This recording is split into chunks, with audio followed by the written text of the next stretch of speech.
Então, se alguém perguntasse, Caminho, o que você diria para mim, que eu estou aqui me coçando para sair de pioneiro para outro lugar?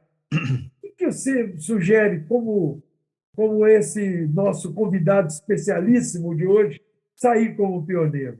O que você diria? Bom, primeiro que eu não estou na posição de dizer nada, só vou compartilhando alguns pensamentos. Algumas É maravilhoso. vivências, não, você não Vivências. é vivência. É maravilhoso. Realmente eu diria, é maravilhoso você poder realmente atender chamado, né? Sentir isso no teu coração, se preparar, se desprender de várias coisas, principalmente das relações, né? Às vezes a pessoa tem que se desprender de certas... Não, a parte material é o início das provações, aquele que a gente está falando das provações. A gente é provado materialmente o tempo todo, mas depois de um tempo, se você fazer a tua lição, você vai passar. Vai sofrer, falta material, mas vai passar.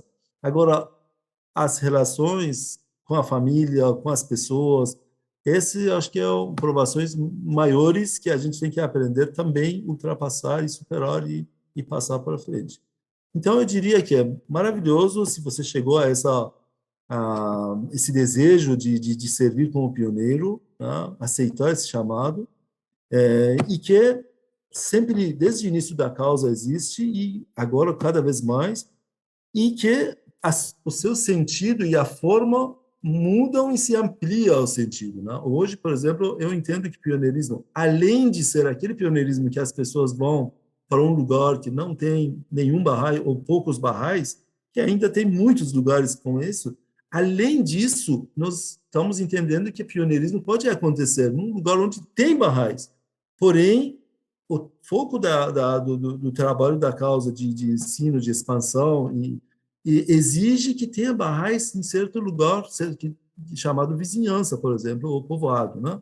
Então, se você tem, numa cidade que já tem a assembleia, já tem um grupo de barrais, porém tem um lugar onde é necessário que esteja morando um pioneiro, eu entendo que essa é a ampliação de entendimento desse espírito de pioneirismo. Então, você pode aceitar, até manter, eventualmente, se jovem, seus estudos na mesma faculdade, se trabalha, até pode manter seu trabalho na mesma empresa ou se à distância, porém, morar e fazer parte de um núcleo em expansão, que a Casa de Cista está nos ensinando, um pequeno grupo que está crescendo, onde você pode ser pioneiro, ter essa bênção. Então, eu acho que dos serviços à causa, uma das mais maravilhosas. Todos temos ainda muitas oportunidades. Acho que a pessoa pode ser um período da vida também, não quer dizer que tem que ser todo o resto da vida, que era o modelo de pioneirismo que atravessava o continente, chegava, não voltava mais. Esse modelo já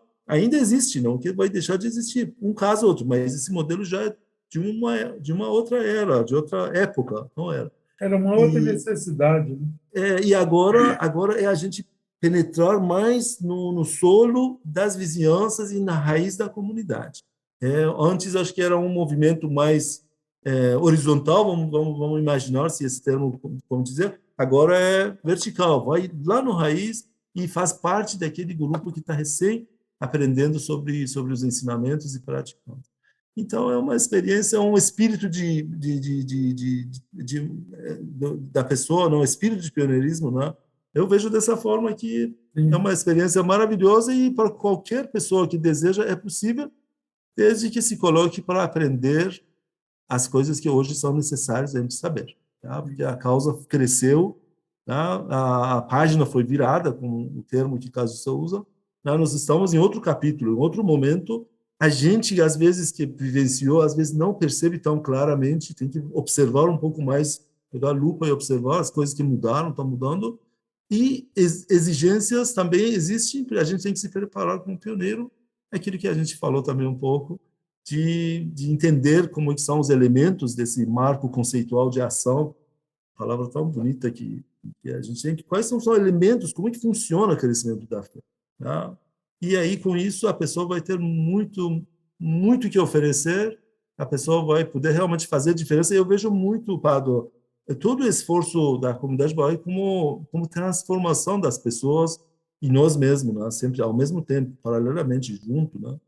E não ativismo, o número de atividades, tá? Isso existe, os números e estatísticas, tudo porque é um empreendimento espiritual, mas bem organizado. Mas é transformação. Quando você vai, nós essa semana, ontem, não para ser mais pontual, mas ao longo da semana, a gente teve interações na vizinhança, onde é feito o trabalho de crescimento da fé. É impressionante a transformação das pessoas. Você tem que ver e acreditar. Acreditar sem ver, porque a gente tem fé, e depois acreditar vendo, porque as pessoas mudam. Aquela mãe que estava desconfiada que uma aula de criança, ou onde não conhecia pessoas diferentes, alguns, não todos, alguns eram da vizinhança, outros poderiam roubar seus filhos, ou no mesmo dia passou uma notícia de venda de órgãos e não sei o que e tal. Aquela mãe que estava preocupada com isso e externou, ela foi tranquilizada, explicou. Ontem ela trouxe outras crianças, ela trouxe com as mãos, eu vi, eu estava lá. Então trouxe suas próprias filhas, uns priminhos e uma nova aí, todo sorridente, falou: olha, eu trouxe uma criança nova para a aula. As pessoas são transformadas. É.